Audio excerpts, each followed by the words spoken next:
Hi everyone, welcome back to Design Minds, a podcast where we'll be talking all things branding, social media and marketing. This is episode 2 and today we're going to be following on kind of from the last episode and we're going to be talking about the reality of social media.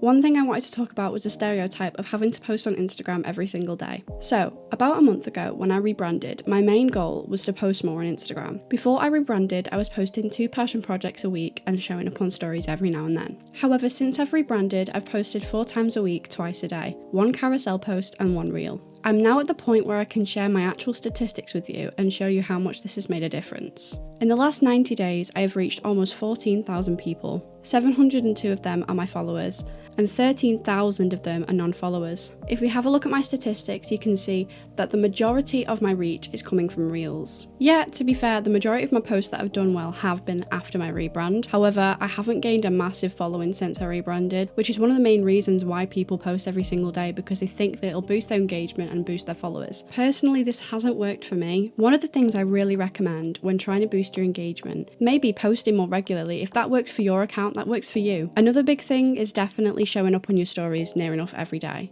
Even if it's just during the working week from Monday to Friday, showing up at least 2 to 3 times a day, whether that's showing your face, talking, or even just sharing other people's content. It shows your followers that you're active and you'll pop up more occasionally on their explore page.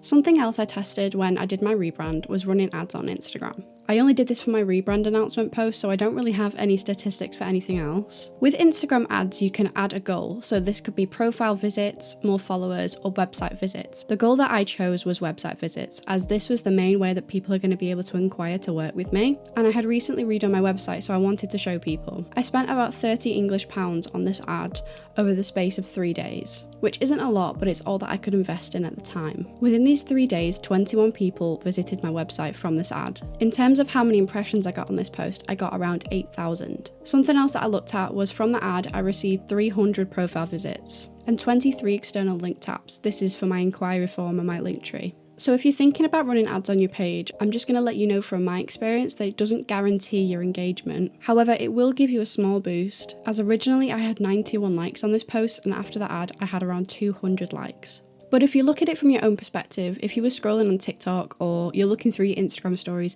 and an ad pops up, usually most people do skip them. It's just how we are. The majority of people, when they see that a post is an ad, are just going to scroll past it. So if you want to experiment with this, go for it, but from my personal experience, I wouldn't do it again.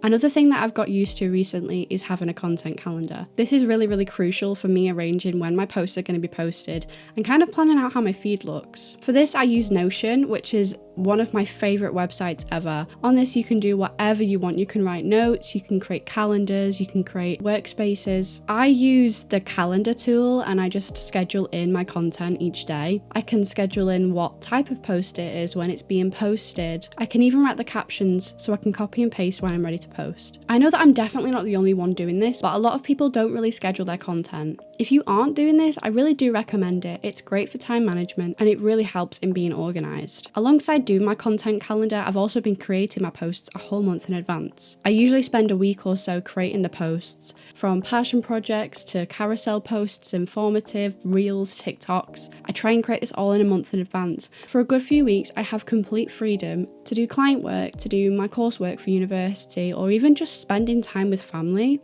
Before this, I used to make a post on the day that I was going to post it, or the day before. A lot of the time this led to me being burnt out. It would get late at night and I wouldn't have a post for the next day and I'd just decide not to do it. This meant I had a sloppy feed, I wasn't posting consistently, and I was losing followers. So yeah, this is definitely one of the biggest things that I'm proud of myself for doing, because it's really helped me with my time management and posting more consistently.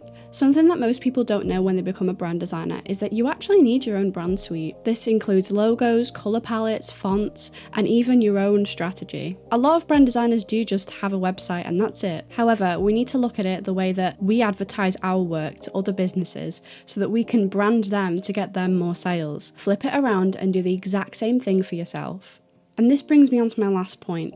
always have a strategy in place. When I was rebranding, I created a whole brand strategy for myself, including who I wanted to target my sales towards, who I wanted to work with, what my goal is for my amount of followers and sales that I want to make by the end of the year. The same way that other businesses do it for themselves, do it for yourself. This will really help when people ask you, where do you want to be in the next 5 years? What are your goals in your business? You'll already have them planned out. And usually when you set a goal, it usually comes true. You should always have something that you're working towards. So this is the end of episode 2. I hope you enjoyed. It's kind of like a part 2 to the first episode. However, we looked more into the social media side of it. Again, make sure to follow me on all of my social medias at Bobbi Nicole Designs. And if you're listening to this on Spotify, go subscribe to my YouTube, Bobbi Nicole, where you can actually watch my podcast in video format. Thank you again for all the love of my first episode, and I hope that you're excited for what's to come. Thanks for listening.